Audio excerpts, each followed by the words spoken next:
आज आपण या व्हिडिओमध्ये 12th स्टँडर्ड फिजिक्सचा chapter number 3 kinetic theory of gases and रेडिएशनचा पार्ट 1 चा स्टडी करणार आहोत.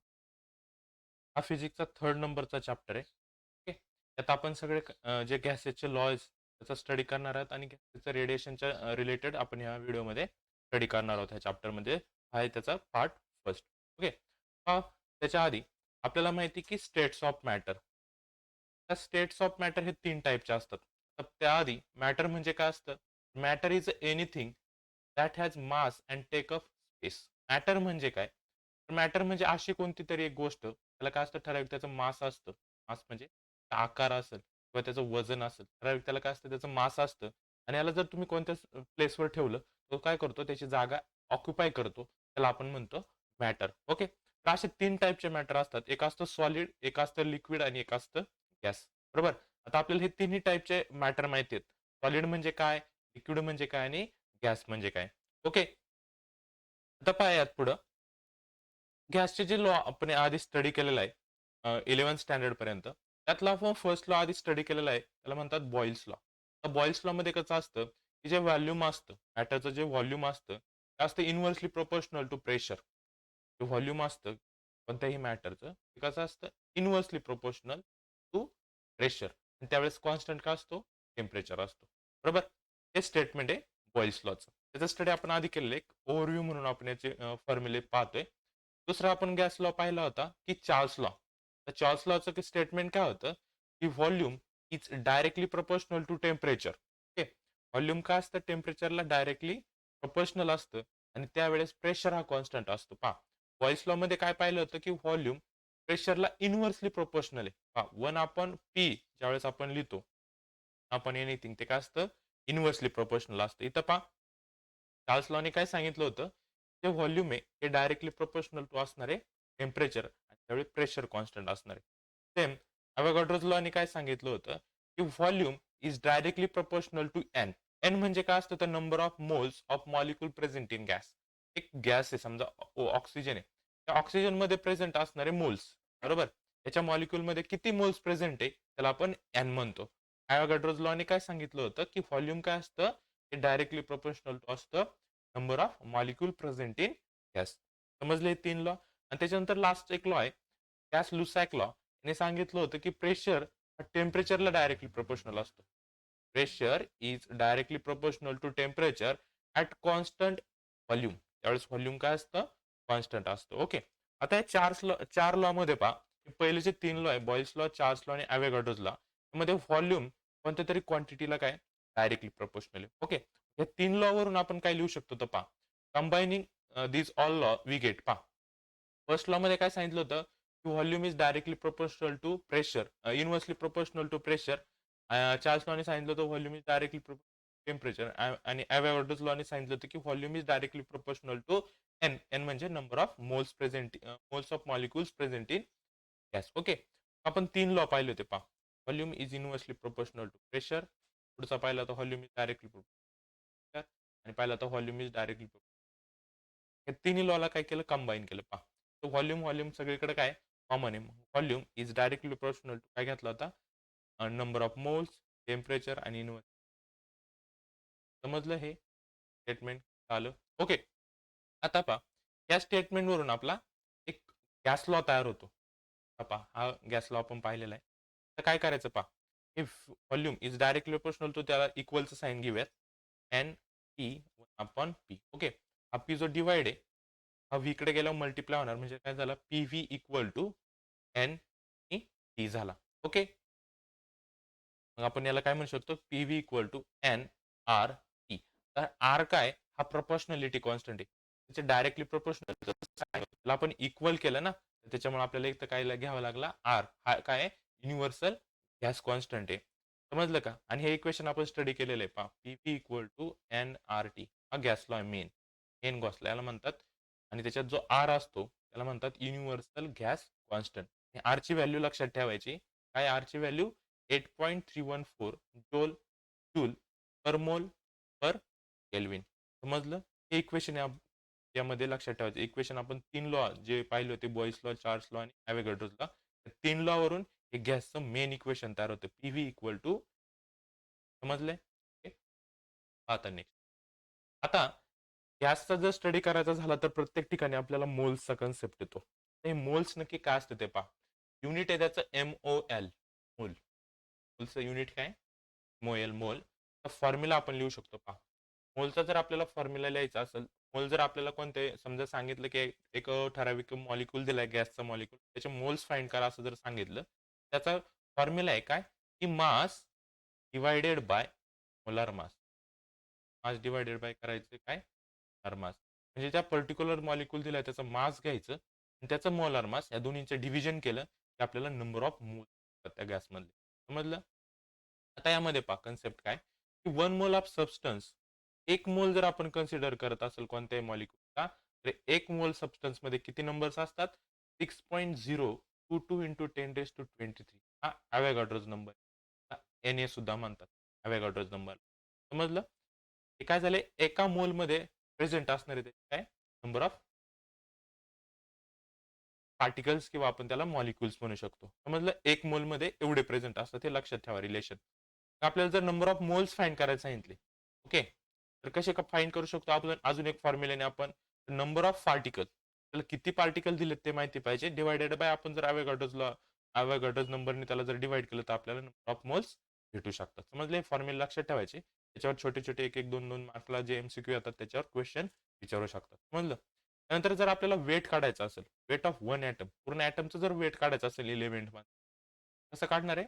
तर जो ॲटम घेतलाय त्याचा atomic weight divided by Avogadro's number जर आपण केलं तर आपल्याला काय भेटतं? त्याचं वेट ऑफ वन ॲटम भेटतो. सेम जर आपल्याला वेट ऑफ वन मॉलिक्यूल काढायचं असेल पूर्ण कंपाऊंड मधलं, पहा एलिमेंट आणि कंपाऊंड मध्ये फरक आहे. कंपाऊंड म्हणजे काय? समजा H2O, बरोबर, वॉटर हे झालं कंपाऊंड. ह्याच्यातला H2 आणि हो हे दोन झाले एलिमेंट्स.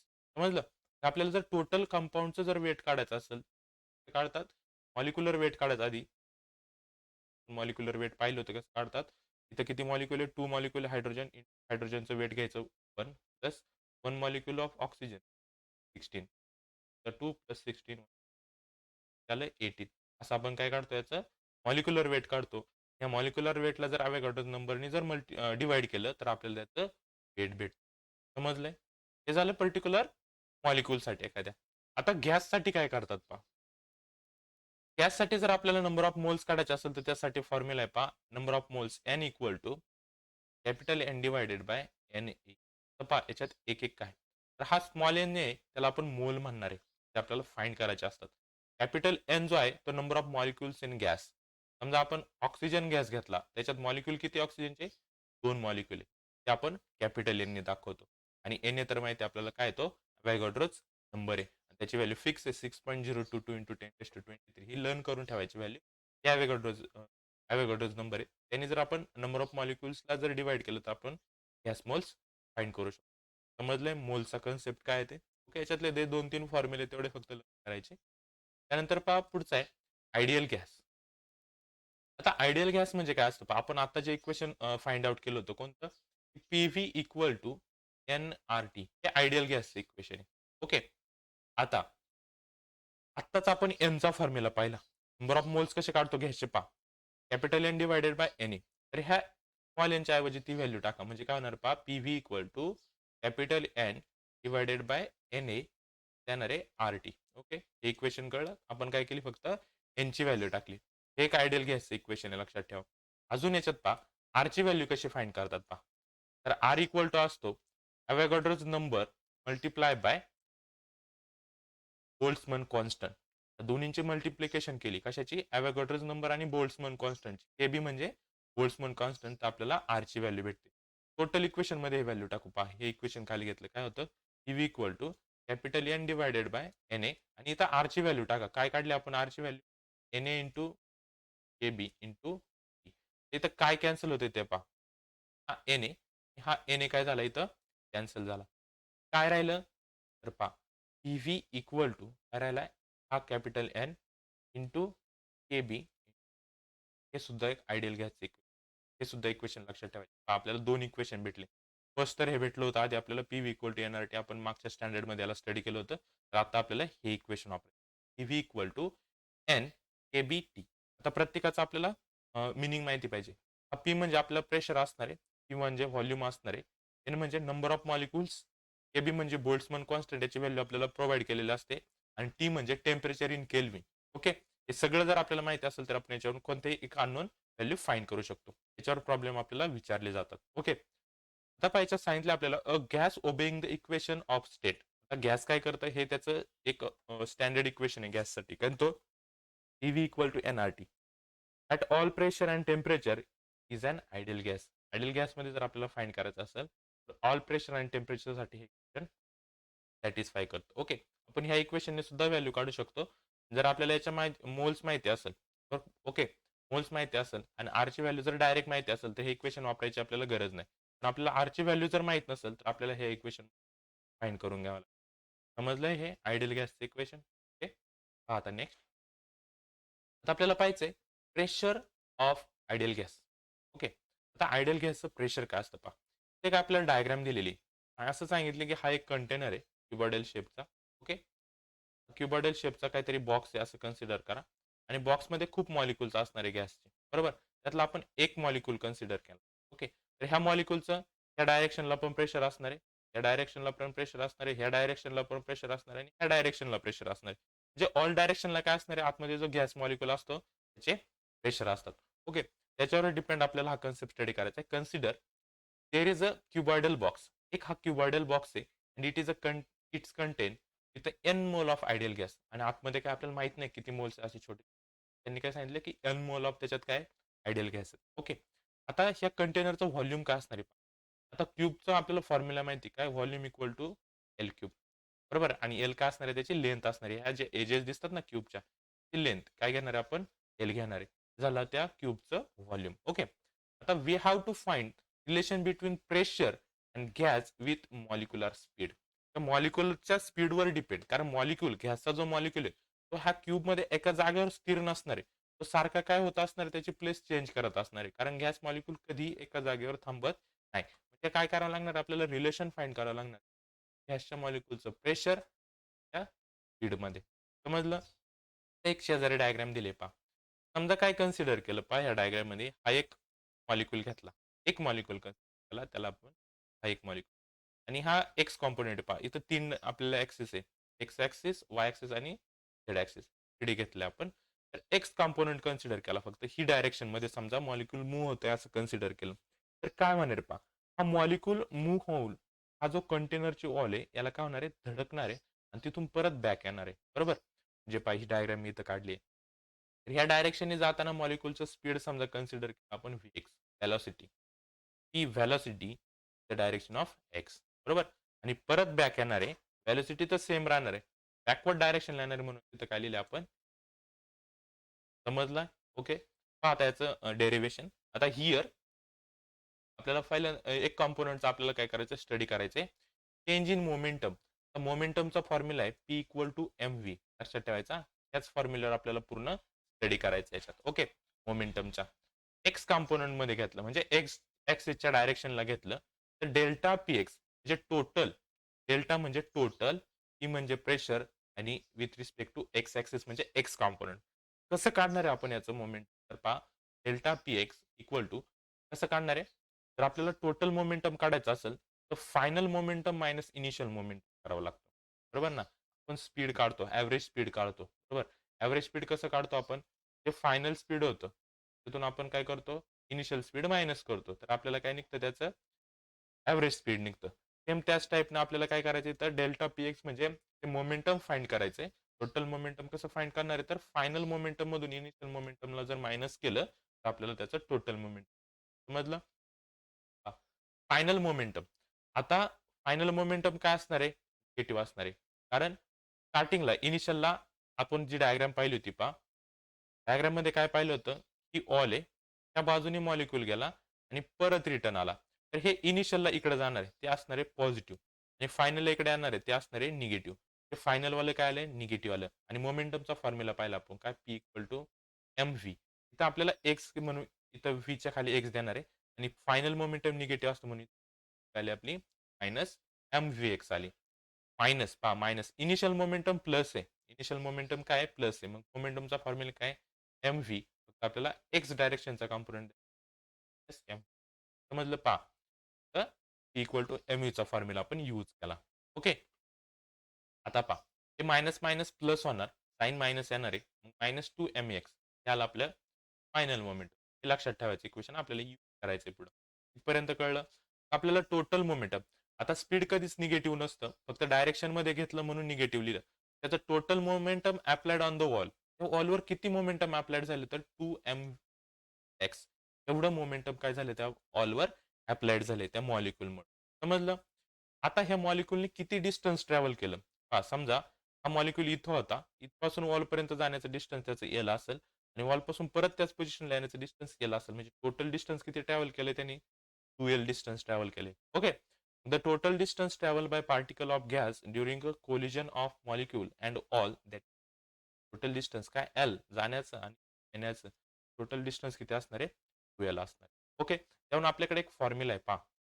काय फॉर्म्युला आहे तर speed equal to distance upon टाइमचा फॉर्म्युला आहे. पण आपल्याला टाइम फाइंड करायचं. कसं लिहू शकतो आपण या इक्वेशनला आपण लिहिणार टाइम इक्वल टू लिहू शकतो डिस्टन्स अपॉन टाइमला तिकडे नेलं, स्पीड इकडे आणलं. Time delta T. Okay. Distance आपलं किती आलं होतं टोटल 2l घेतले. डिस्टन्स अपॉन टाइम आहे ना, तर टाइम किती येणार आहे 2l आपण त्याचं स्पीड आपण कळला हा फॉर्म्युला कसा आला. डेल्टा टी इक्वल टू आपण एक्स कशावरून काढला आपण स्पीड इक्वल टू डिस्टन्स आपण टाइमच्या फॉर्म्युलाने काय केलं आपण ती व्हॅल्यू फाइंड केली. इथपर्यंत कळलं. हे दोन इक्वेशन भेटले आपल्याला आतापर्यंत. ओके. नेक्स्ट पाहता. आता त्याच्यात किती मॉलिक्युल असणार आहे पहा, खूप एन नंबर ऑफ मॉलिक्युल असणार आहे. आपल्याला माहिती आहे का त्या एक त्या क्युबॉइडल बॉक्समध्ये किती मॉलिक्युल्स आहे आपल्याला माहित नाही. चला आपण पहिल्यांदा काय करूया, फॉर 1 मोल साठी आपण त्याचा ऍव्हरेज फोर्स फाइंड करूया. ओके. 1 मोलचा किती फोर्स त्याच्यावर पडतो त्या ऑलवर कंटेनरच्या, कारण प्रेशर असतो. प्रेशर कुठं असणार आहे कंटेनरच्या ऑलवर असणार आहे. सिंपल बलूनचं एक्झाम्पल घेतलं तरी आपल्याला समजतं. ओके. हा ऍव्हरेज फोर्स कसा काढतो आपण, average force equal to average rate of change of moment. Average force कसा काढणार आहे, त्याच्या मोमेंटम मध्ये जो चेंज असेल, म्हणजे इनिशियल मोमेंटम आणि फायनल मोमेंटम मध्ये जो चेंज असेल त्याच्यावरून आपण ऍव्हरेज फोर्स काढतो. ऍव्हरेज रेट कसा काढणार आहे मोमेंटमचा, मोमेंटम अपॉन टाइम, त्याने आपण काय करतो ऍव्हरेज फाइंड करतो मोमेंटमचं. समजलं. आपल्याकडे टोटल मोमेंटमची व्हॅल्यू आपण आता फाइंड केलेली पहा इक्वेशन मध्ये किती आली होती आपली 2mux. हे मायनस साइन आपल्या फक्त डायरेक्शन साठी, त्याच्यामुळे ते डेरिवेशन मध्ये घ्यायचं नाही. इथे लिहिलं तुम 2mv एक्स होता आणि फर्स्ट मॉलिक्यूल साठी काढतोय पहा 2mv एक्स आपण फाइंड केलं होतं म्हणून फर्स्ट मॉलिक्यूल साठी काढतोय म्हणून तो 1 लिहिला आणि त्याचा टाइम काय असणार आहे डेल्टा टी. मधलं इथपर्यंत दिलंय ऍव्हरेज फोर्स साठी इक्वल टू. आता टी ची व्हॅल्यू आपण फाइंड केली आहे पहा, टी ची व्हॅल्यू काय आली होती 2l अपॉन वी एक्स. टीच्या ऐवजी पुट करा, मग इथे 2m x1 divided by delta T ची व्हॅल्यू काय फाइंड केली आपण 2l अपॉन x1. इथं पण Vx होता, आपल्याला फर्स्ट मॉलिक्यूल साठी काढायचं म्हणून Vx1 घेणार आहे. समजलं इथपर्यंत. याला जर आपण कॅल्क्युलेट केलं, हा डिवायडेड बाय जो Vx आहे डायरेक्ट वरती जाऊन काय होणार आहे मल्टिप्लाय होणार आहे. मग इथं पहा Vx1 इंटू हा Vx1 काय झाला Vx1 स्क्वेअर झाला, हा 2 झाला कॅन्सल. काय राहिला मग इथं फक्त m Vx1 square divided by L राहिला. आला आपला फॉर्म्युला लक्षात ठेवायचा आहे ऍव्हरेज फोर्ससाठी. कसा काढला आपण, मोमेंटम डिवायडेड बाय टाइम केलं फक्त. मोमेंटम आपण फाइंड केलं होतं, टाइम पण आपल्याला व्हॅल्यू माहिती होती. आता यात मध्ये काय केले पहा, हा Vx1 आहे, हा वरती जाऊन फक्त मल्टिप्लाय झाला म्हणून इथं झाला Vx1 स्क्वेअर. त्यातला हा 2 कॅन्सल झाला, इथं राहिला फक्त m अपॉन एल राहिला. समजले हा फॉर्म्युला कसा आला. आता हे ऍव्हरेज फोर्स झाला फक्त एका मॉलिक्यूल साठी. ओके. आता त्या पूर्ण त्या स्पेसमध्ये तर एन नंबर ऑफ मॉलिक्यूल असणार आहे, मग ते कसे फाइंड करणार पहा. Similarly for particle 2, 3, 4 so on.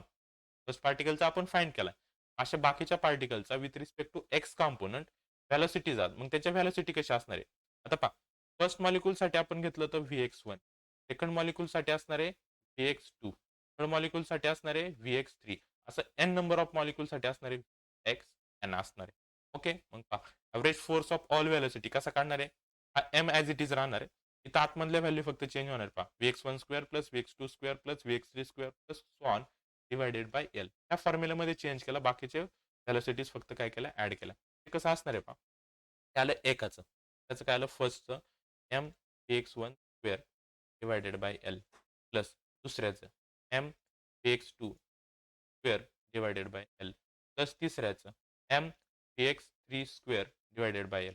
Okay, याच्यातला फक्त काय केला, एम अपॉन एल काय केलाय, कॉमन काढला. आतमध्ये काय राहिलं, पी एक्स वनचा स्क्वेअर प्लस पी एक्स टूचा स्क्वेअर प्लस पी एक्स थ्रीचा स्क्वेअर प्लस वन.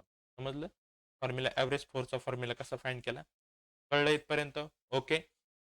आता नेक्स्ट, आता आपल्याला काय करायचं हिअर, प्रेशर किती आहे, बरोबर.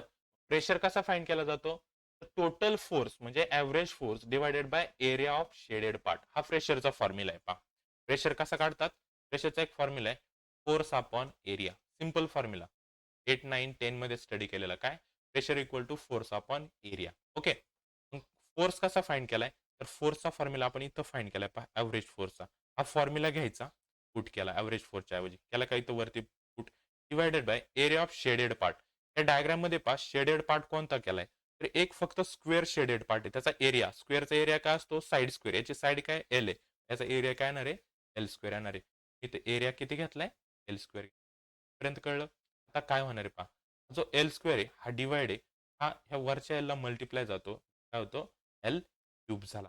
बाकी फॉर्म्युला ॲज इट इज. समजलं? मग आपल्याला हा प्रेशरचा फॉर्म्युला भेटला.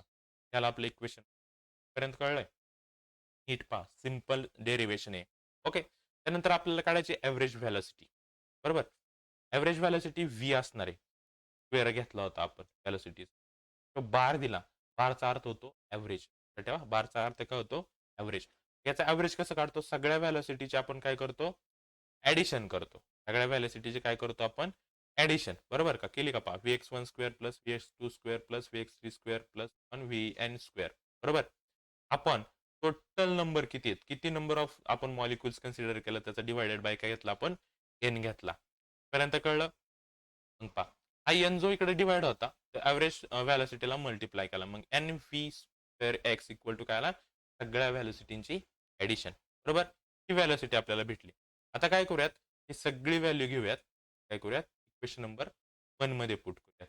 ओके, मग पहा इक्वेशन 1 काय आपल्या इथं, P equal to M P X वनचा स्क्वेअर. हा त्याची व्हॅल्यू आपल्याला काय करायची आहे, पुट करायची. पहा इथं आले का, X one square plus V X two square plus V X three square, बरोबर. टोटल याच्यासाठी आपल्याला N V X square value put करायची. केली इथं पहा, एम ॲज इट इज, हा एम इथं ॲज इट इज, इंटू ही व्हॅल्यू पुट केली, N V square X upon L cube, बरोबर. इक्वेशन 1 मध्ये काय केली व्हॅल्यू आपण पुट केली आहे. इथं काय मॉडिफाय करता येते का पहा, आणि जो एल क्यूब आहे ही व्हॅल्यू आपली व्हॉल्यूम, व्हॅल्यू कशाची आहे, व्हॉल्यूमची. एल क्यूबच्या ऐवजी काय टाकलं आपण, डायरेक्ट ही टाकलाय. समजलं, त्याला आपलं प्रेशरचा फॉर्म्युला. समजलंय का, काय काय केलंय, सिंपल प्रेशरचा फॉर्म्युला वापरला आपण, फोर्स अपॉन एरिया. त्याच्यात फोर्सची व्हॅल्यू आपण मागे काढली होती, ॲव्हरेज फोर्सची व्हॅल्यू ती पुट केली. एरिया आपल्याला फक्त शेडेड पार्टचा घ्यायचा होता, मग तिथं स्क्वेअर आहे, स्क्वेअरचा एरिया काय असतो, साइड स्क्वेअर असतो, तो पुट केलाय आपण, equal to M into V one X square. ची व्हॅल्यू ॲज इट इज खाली घेतला, एल स्क्वेअरला एल मल्टिप्लाय एल क्यूब झाला. ॲव्हरेज व्हॅलोसिटी आपण फाइंड केली, त्याच्यावरून आपल्याला हे भेटलं, V X one square plus V X two square plus V X three square plus one. त्याची व्हॅल्यू आपल्याला भेटली एन व्ही स्क्वेअर एक्स, ती आपण इथं डायरेक्ट पुट केली, आपल्याला काय भेटला, प्रेशरचा फॉर्म्युला भेटला. समजलं, ह्याला आपलं इक्वेशन नंबर 2. आता नेक्स्ट पहा, नाव पहा, as there is perfectly elastic collision in molecules, the kinetic energy is conserved. आता इथं काय असतं, या प्रत्येक गॅस मॉलिक्यूल मूव्ह होत असतो, एका जागेवर फिक्स नसतो. त्या जो क्यूब होता त्यात गॅस मॉलिक्यूल काय होत असतो, मूव्ह होत असतो, म्हणजे त्याच्यात काय असणार आहे, कायनेटिक एनर्जी असणार आहे, बरोबर. कारण जो जो पण कोणता मुव्हिंग पार्ट असेल त्याच्यात कोणती एनर्जी असते, कायनेटिक एनर्जी असते. ओके, मग पहा, कायनेटिक एनर्जीचा फॉर्म्युला काय, 1/2 एम व्ही स्क्वेअर, हा कायनेटिक एनर्जीचा फॉर्म्युला आहे. तो फॉर्म्युला आपण काय केला, फर्स्ट मॉलिक्यूलसाठी लावलाय. पहा फर्स्ट एक्स कॉम्पोनंटसाठी आपल्याकडे 3 डायरेक्शन आहेत, कोणती, एक्स ॲक्सिस, वाय ॲक्सिस आणि झेड ॲक्सिस, 3 ॲक्सिस आहे. ह्या ॲक्सिसचं एक कायनेटिक एनर्जी, टुवर्ड्स ह्या ॲक्सिस एक kinetic energy, towards Z axis एक कायनेटिक एनर्जी. हा 1/2 एम व्ही स्क्वेअर, एक्स ॲक्सिससाठी एम व्ही स्क्वेअर, वाय ॲक्सिससाठी एम व्ही स्क्वेअर, झेड ॲक्सिससाठी. तिन्हींच्या कायनेटिक एनर्जी काय असणार आहे, सेम असणार आहे. त्याच्यातला 1/2 1/2 1/2 झाला कॅन्सल, करायला एम सुद्धा कॅन्सल होतो, पहा प्रत्येक इक्वल आहेत ना, राहिला V square X is equal to V square Y equal to square Z. एक आपल्याला इक्वेशन भेट, कशाचं इक्वेशन, कायनेटिक एनर्जीवरून काढलं आपण. तर आपल्याला याचं ॲव्हरेज काढायचं असेल, काय करायचं असेल, ॲव्हरेज काढायचं असेल, तर काय करणार आहे आपण, ॲडिशन करणार आहे. मग पी स्क्वेअर सगळ्या मॉलिक्यूलसाठीचं पहा, वरती बार दिलाय म्हणजे तो ॲव्हरेज हा. पी स्क्वेअर इक्वल टू, मग पहिल्यांदा घेणार आहे एक्स ॲक्सिससाठी, प्लस दुसऱ्यांदा घेणार आहे वाय ॲक्सिससाठी, प्लस तिसऱ्यांदा झेड ॲक्सिससाठी. सगळ्यांची काय केली आपण, ॲडिशन केली. ओके. आणि इथं काय सांगितलं होतं की X equal to Y equal to Z. Equation A मध्ये काय सांगितलं होतं, तिन्ही इक्वल आहेत. पहा, वायला एक्स लिहू शकतो, झेडला पण एक्स लिहू शकतो. मग इथे लिहिले का V square x plus V square x plus V square x. Total किती झाले, 3 व्ही स्क्वेअर एक्स झाले. ओके. हा 3 इकडं काय होता, मल्टिप्लाय होता. त्याला काय केलं, व्ही स्क्वेअरला डिवाइड केलं. इथं काय होणार फक्त व्ही स्क्वेअर अपॉन 3 किंवा 1 upon 3 V square equal to काय भेटले आपल्याला, व्हेलॉसिटी भेटली. समजलं. अशी फाइंड केली आपण व्हेलॉसिटी. कळले काय केलं याच्यात, काय फाइंड केलं, कायनेटिक एनर्जी वरून काय केलं आपण, व्हेलॉसिटी फाइंड केली. समजलं. खूप इम्पॉर्टंट डेरिवेशन आहे, नीट करायचं. त्यानंतर पहा, आता ही जी आपण व्हेलॉसिटीची व्हॅल्यू काढली, पहा इथं काय काय केलंय, x1 स्क्वेअरची व्हॅल्यू काढली आहे. आपण प्रेशरमध्ये काय पहा, इथं दिसतोय ना व्ही स्क्वेअर एक्स, त्याच्यामध्ये आपल्याला ती व्हॅल्यू काय करायची आहे, पुट करायची. आता इक्वेशन 2 मध्ये आपण व्हॅल्यू पुट करणार आहे. पहा इक्वेशन 2 ए आपल्याला आता भेटलं काय, P equal to M capital N V square X divided by V. त्यामध्ये आपल्याला व्ही स्क्वेअर एक्सची व्हॅल्यू पुट करायची. तर व्ही स्क्वेअर एक्सची व्हॅल्यू काय भेटली होती, एम काय भेटली, 1/3 V square divided bye, okay, ही व्हॅल्यू आपल्याला भेटली होती. ओके. हा जो 3 डिवाइड आहे तो खाली मल्टिप्लाय होणार आहे, म्हणजे पी इक्वल टू काय येणार आहे, M N in V square divided by V येणार आहे. 3 व्ही येणार आहे, ती खाली आलाय. समजलं. त्याच्यावरून आपण हा फॉर्म्युला लक्षात ठेवला तरी चालेल, किंवा थोडा मॉडिफाय केला की पी इक्वल टू हा 1/3 पुढे घ्या, 1/3 एन आपण व्ही, ड्रॉप मॉलिक्युल आपण व्हॉल्यूम काय केलंय, असाही लर्न करा. हा फॉर्म्युला लर्न करा, हा फॉर्म्युला लर्न करा, सेमच आहे. मग त्याच्यात कशाला काय म्हणतात त्याचं मिनिंग लक्षात ठेवा. तर स्मॉल एन आहे ते असणार आहे त्या गॅस मॉलिक्युलचं मास. काय असणार त्या गॅस मॉलिक्युलचं मास. कॅपिटल एन तर माहिती आपल्याला, तो असणार आहे number of particles. Okay. T असणार आहे हा व्ही, जो व्ही स्क्वेअर आहे तो असणार आहे व्हॉल्यूम ऑफ बॉक्स. हा छोटा व्ही एक सेपरेट व्ही आहे, तो असणार आहे व्हॉल्यूम ऑफ बॉक्स. आणि व्ही स्क्वेअर जो बार आहे ते असणार आहे आपली ॲव्हरेज व्हेलॉसिटी. समजलं हे डेरिवेशन. हा, एक एक व्हॅल्यू आपण फाइंड केली. स्टार्टिंगला आपण ॲव्हरेज फोर्स फाइंड केला, बरोबर का, या मोमेंटमच्या फॉर्म्युल्यावरून ॲव्हरेज फोर्स फाइंड केला. ॲव्हरेज फोर्सवरून आपण प्रेशर फाइंड केला. प्रेशर वरून आपण काय केलं, नंतर कायनेटिक एनर्जी घेतली, व्हेलॉसिटी फाइंड केली, आणि सगळ्याला कंबाईन करून एक आपलं मेन इक्वेशन. खूप इम्पॉर्टंट डेरिवेशन आहे, हे पूर्ण डेरिवेशन करायचं, आणि या फॉर्म्युल्यावर आपल्याला एक्झाम्पल सुद्धा असणार आहे. समजलं इथपर्यंत. ओके. नेक्स्ट पहा आता, रूट मीन स्क्वेअर स्पीड काढायचा आपल्याला. पहा आर एम एस जे म्हणतो त्याचा अर्थ होतो रूट मीन स्क्वेअर.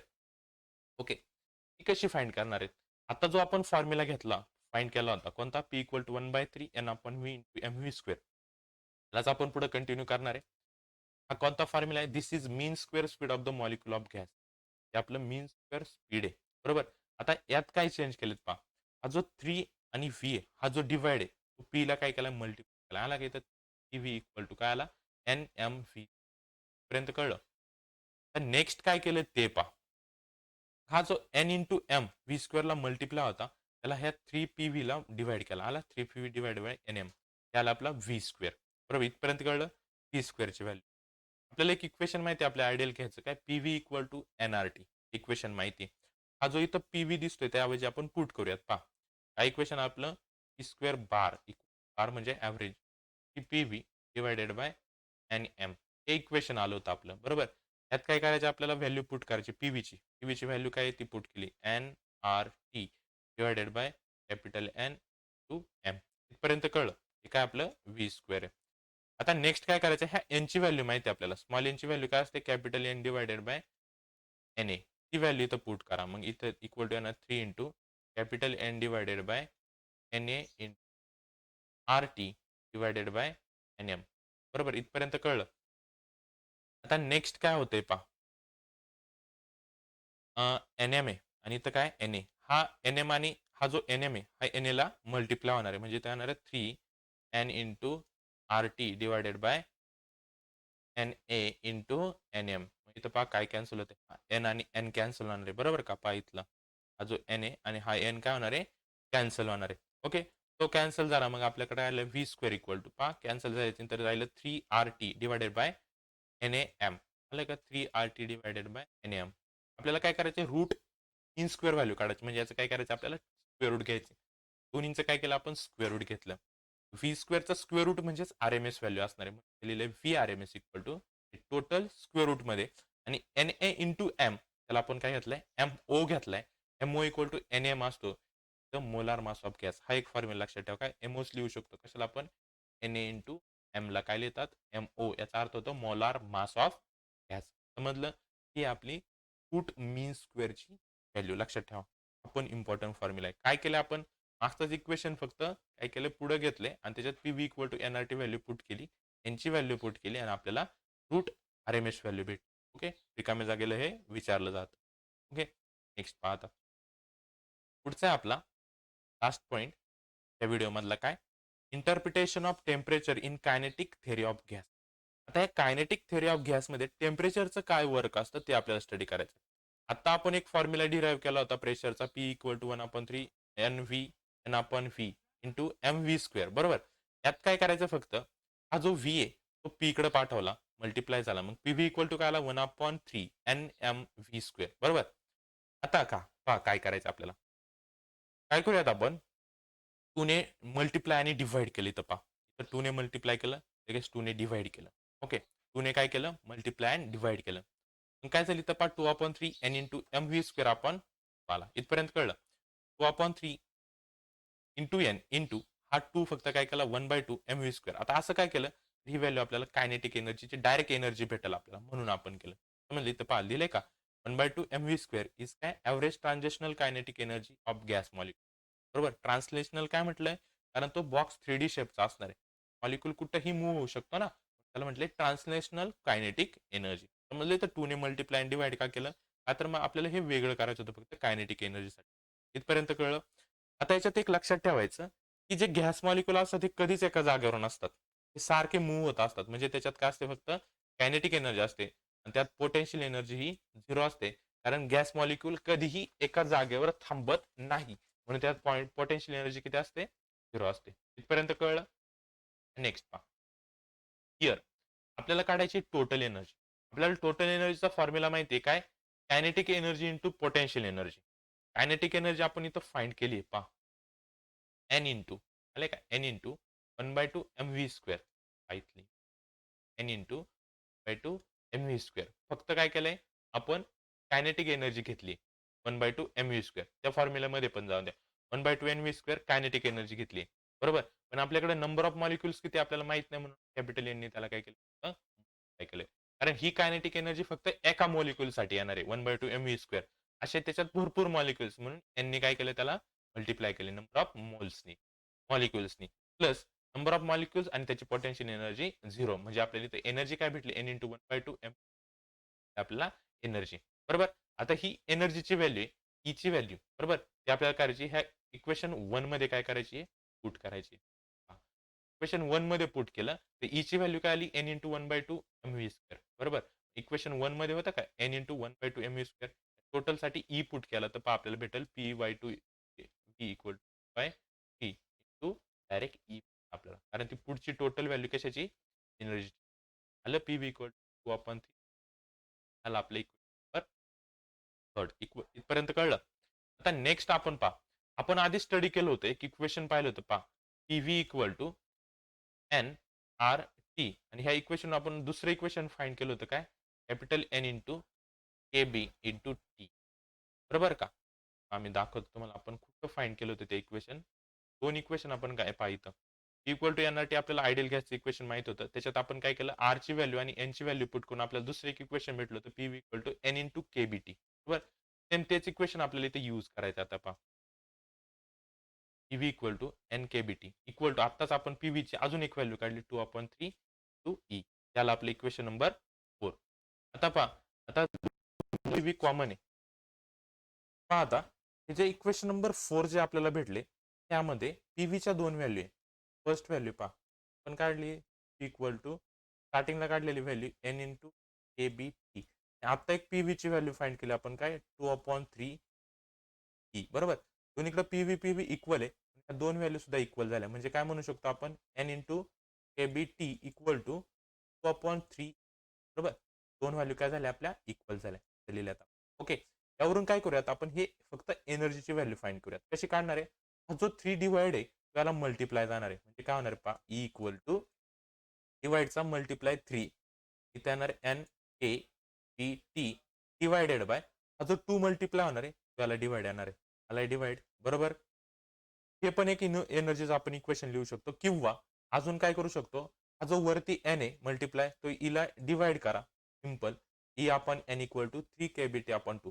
या फॉर्म्युला तुम्हाला जसं पाहिजे तसं तुम्ही तो काय करू शकता, मॉडिफाय करू शकता. हा मेन फॉर्म्युला लक्षात ठेवला तरी चालेल.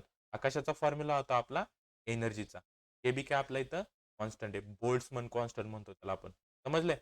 मग मीन्स याचा अर्थ काय होता इक्वेशनचा, की the average energy per molecule बरोबर, average energy per molecule is proportional to the absolute temperature constant.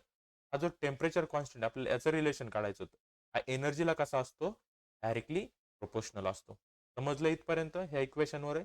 Okay, आता त्याच्यावर बेस आपल्याला एक एक्झाम्पल आहे. काय सांगितलं, ॲट 300 केल्विन टेम्परेचर दिलं आपल्याला. What is the R M S speed of the helium atom. Atom कोणता घ्यायला सांगितलं आपल्याला, हेलियम ॲटम. आणि हेलियम ॲटमचं मास दिलं आपल्याला 4U बरोबर. 4 युनिट त्याचं मास दिले आणि 1 यूची व्हॅल्यू आपल्याला दिली इथं 1.6 kg. बोल्ट्झमन कॉन्स्टंटची व्हॅल्यू सुद्धा आपल्याला दिली. इव्हन काय काय पहा, टीची व्हॅल्यू 300 केल्विन आपल्याला मास दिले. हेलियम ॲटमचं 4 आहे, 4U आहे. याचं एका यूचं 1.66 आहे. त्याने काय केलं, त्याला मल्टिप्लाय केलं. ॲव्हरेज कायनेटिक एनर्जी कशी काढतो आपण, 1/2 mv स्क्वेअरने काढतो बरोबर. त्याचा आपण एक फॉर्म्युला पाहिला होता 1/2 mv स्क्वेअरचा. काय पाहिला होता आपण कायनेटिक एनर्जीचा फॉर्म्युला, P/2 KB. हा एक एनर्जीचा फॉर्म्युला फाइंड केला होता. आणि आपल्याला याच्यावरून व्हॅलोसिटीचा पण ॲव्हरेज व्हॅलोसिटीचा सुद्धा फॉर्म्युला, आर एम एस स्पीडचा फॉर्म्युला आपल्याला माहिती काय, T K B T upon M. मध्ये फक्त व्हॅल्यू पुट करा. आपल्याला R M S value find करायची. काय आली ती, आपण आर एम एस व्हॅल्यूचा जो फॉर्म्युला फाइंड केला होता टाका फक्त 3 ॲज इट इज. केबीची व्हॅल्यू पुट करा, व्हॅल्यू पुट केली, एम सॉल्व्ह केला. आपल्याला काय आर एम एस. आता पहा, व्ही स्क्वेअर पहिल्यांदा फाइंड केलाय. मी डायरेक्ट स्क्वेअर रूटवाला फॉर्म्युला वापरला, हे नंतर स्क्वेअर रूट घेण्याची गरज नाही. आधी जर सॉल्व्ह केलं फक्त व्ही स्क्वेअरने, आपल्याला काय करावं लागणार, तर स्क्वेअर रूट घ्यावा. समजले कसं सॉल्व्ह करायचे. ओके, हे टाईपचे एक्झाम्पल आपल्याला विचारले जातात. पी आर एम एस आजच्या कन्सेप्टमध्ये जो आर एम एस व्हॅलोसिटीचा रूट मीन स्क्वेअर आहे, ते तो फॉर्म्युला त्या व्हिडिओमधला खूप इम्पॉर्टंट. समजले. आता आपल्याला जो काही बाकीचा पार्ट राहिलाय त्या चॅप्टर मधला, आपण नेक्स्ट व्हिडिओमध्ये पाहू. आपला चॅप्टर काय समजले. हा चॅप्टर हा पार्ट नीट करा, सिंपल आहे, काही अवघड नाही याच्यात. जे मेन मेन जे कन्सेप्ट सांगितले थोडे फक्त नीट स्टडी करा. ओके.